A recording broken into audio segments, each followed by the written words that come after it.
First of all, welcome to Average Joe's Tech Reviews. I'm so glad you're here.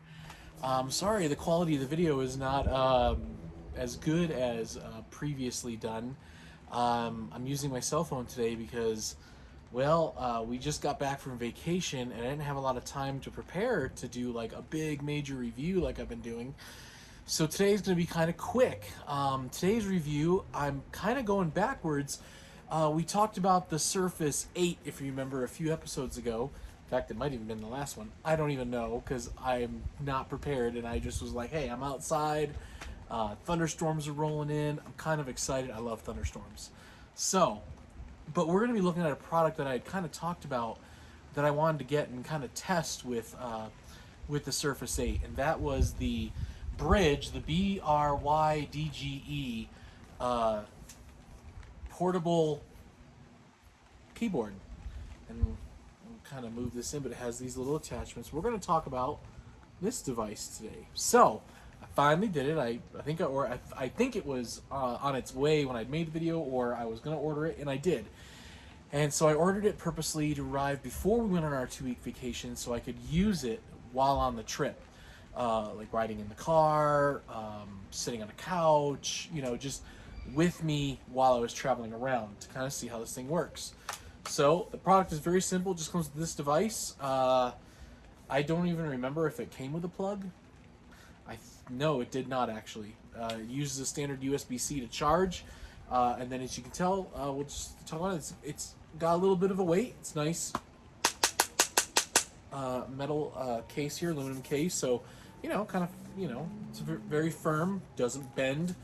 Has the 2 attachments here that you can bend upwards, and as you can tell from the view here, that's where you slide your Surface device. Now this is the Brydge SP Plus, and this is made for the Surface Pro 8, and keys are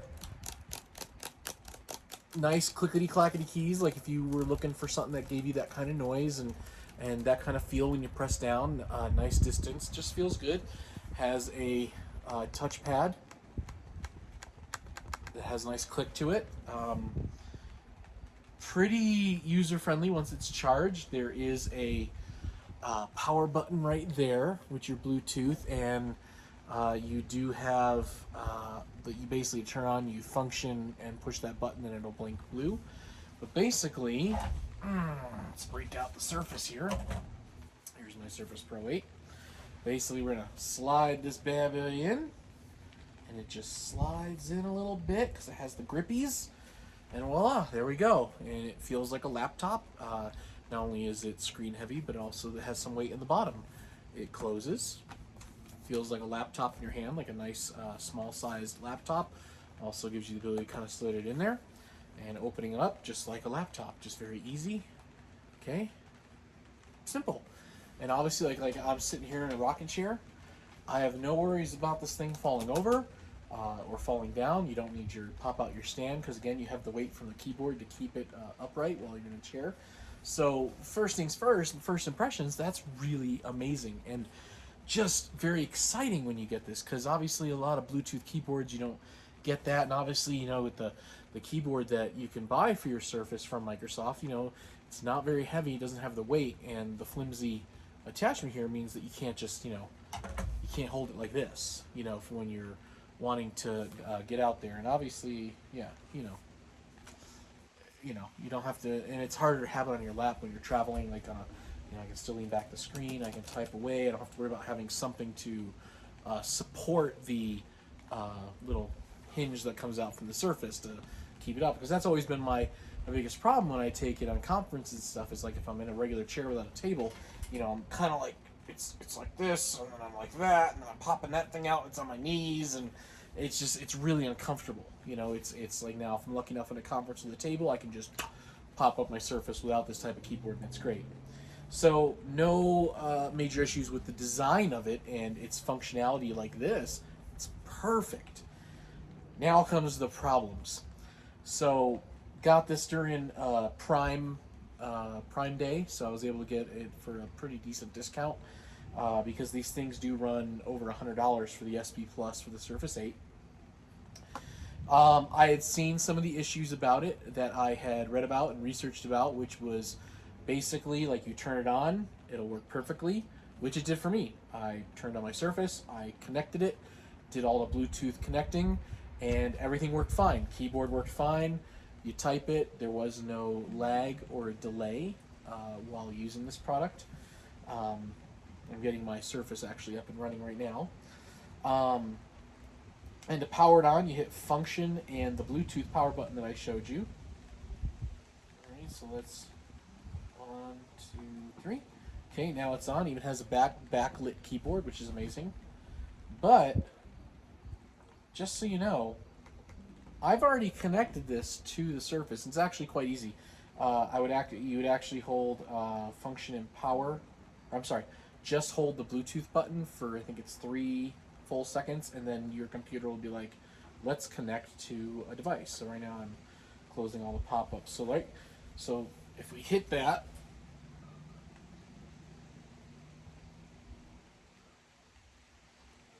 there it is. So now it says new Brydge SP Plus found. To pair your keyboard, connect. I'll connect, then it'll say punch in this number and press enter. So punching the number in and pressing enter.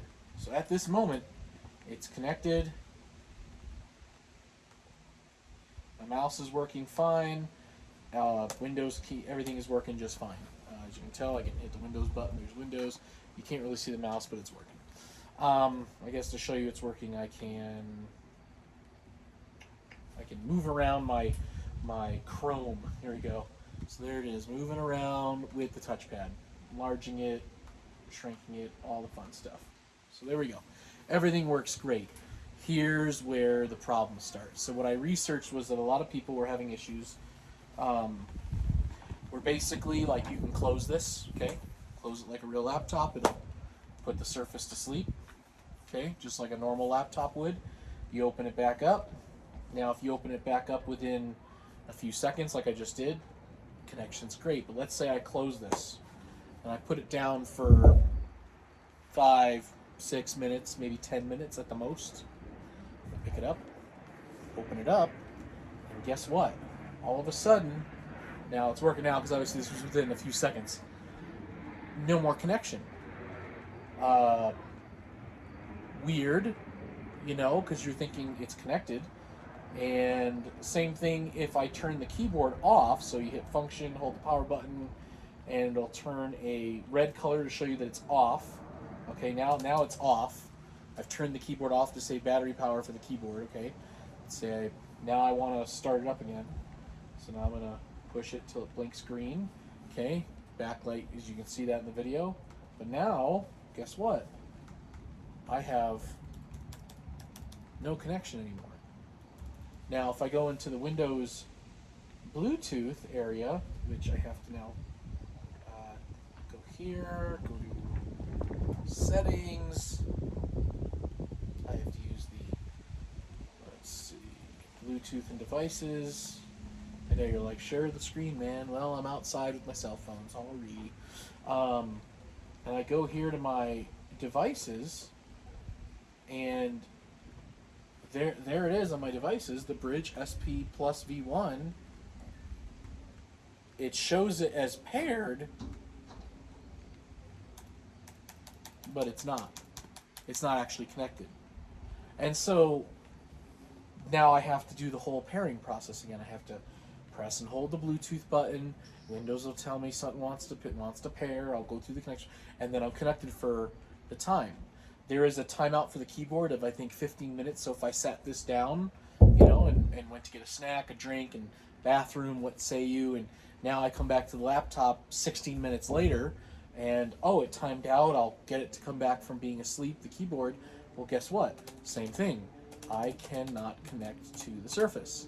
The Surface shows that it has a paired device, but for some reason, and I've looked online on their own website for their support.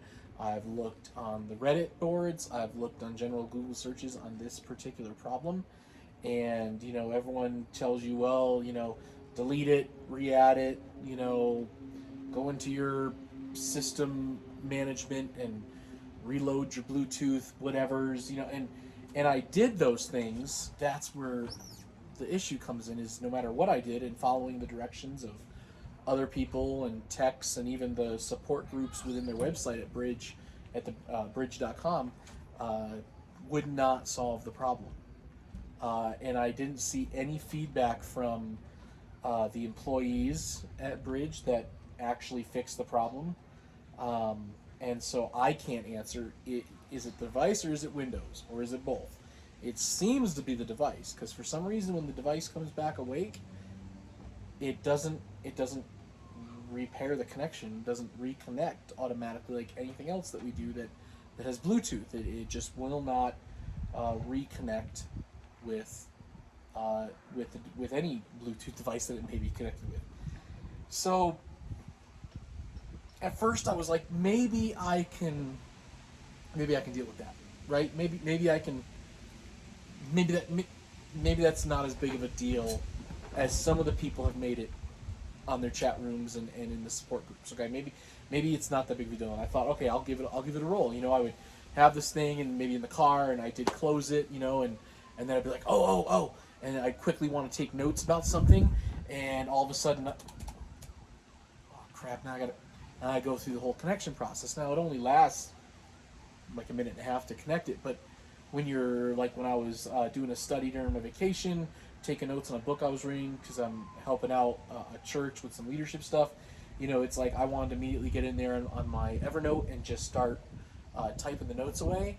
And I'd open this thing up, and it's like now I have to slow down, I have to connect it, and it really got annoying.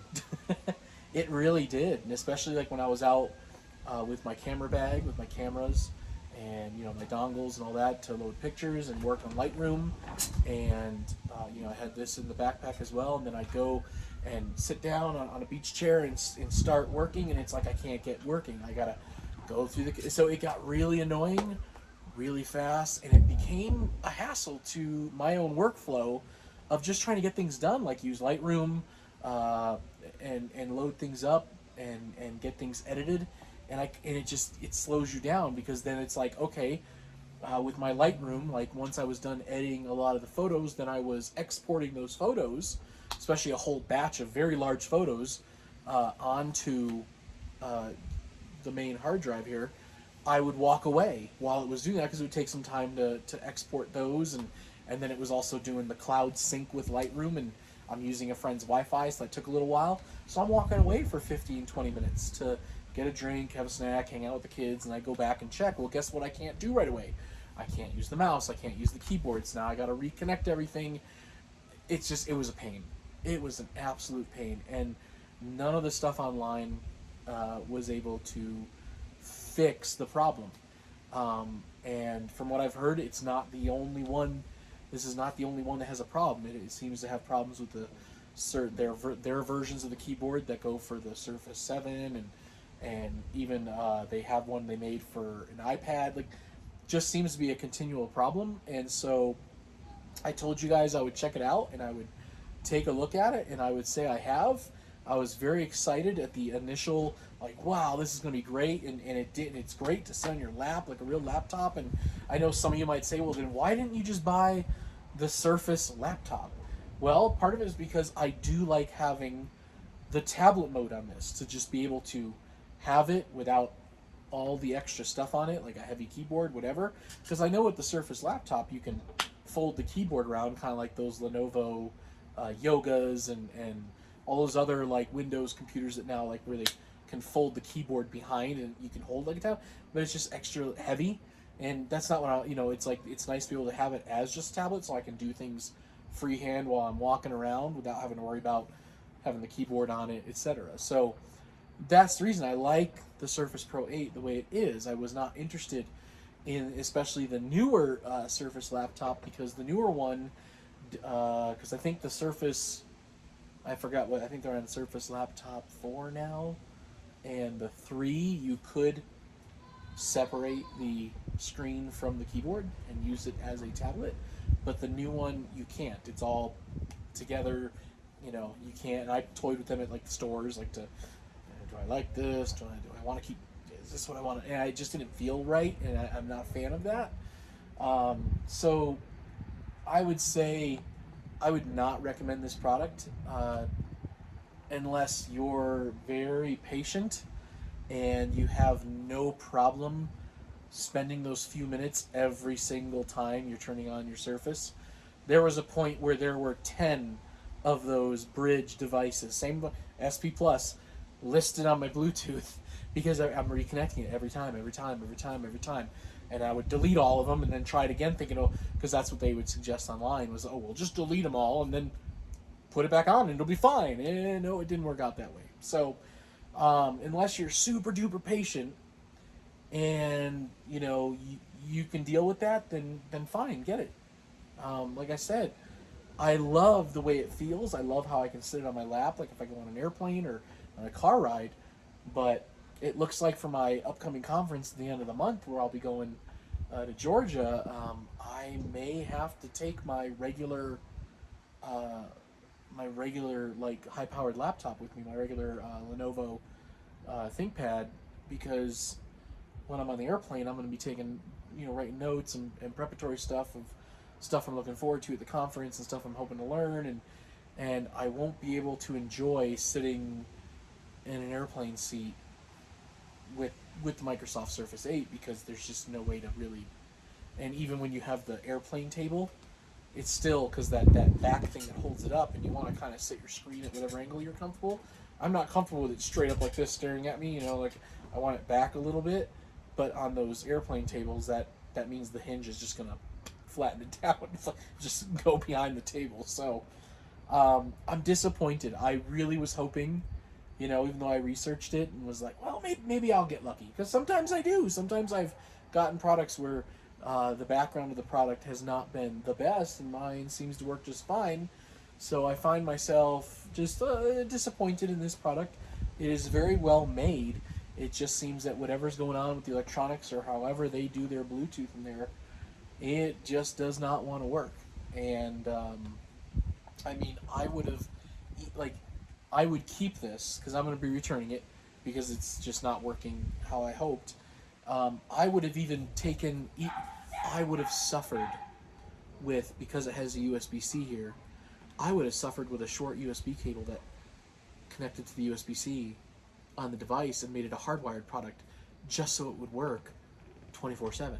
Like whenever I opened it, I would just have to plug it in and voila, it works. But again, it's only a charging port, and so we don't get that feature. I would have kept it if it did that, just to have that capability, because I've looked and I have not been able to find anything close to what this is. And so I keep looking. If Brydge fixes the problem, I might consider trying again and see if it works, but I'm sad to say that it didn't work out, everybody. So beyond that, again, this is a short video. Again, like, subscribe, leave me comments on what you think or questions you have. I know some people have been interacting with me on my very first video, which I'm so thankful to y'all. On the tidbit video, it's been kind of fun to get the likes and the comments and the opinions and even the helpful criticisms. Because again, I'm having fun doing this and enjoying learning as I go. So hope you all have a great day. And this is Joe for Average Joe's Tech Reviews. Peace out.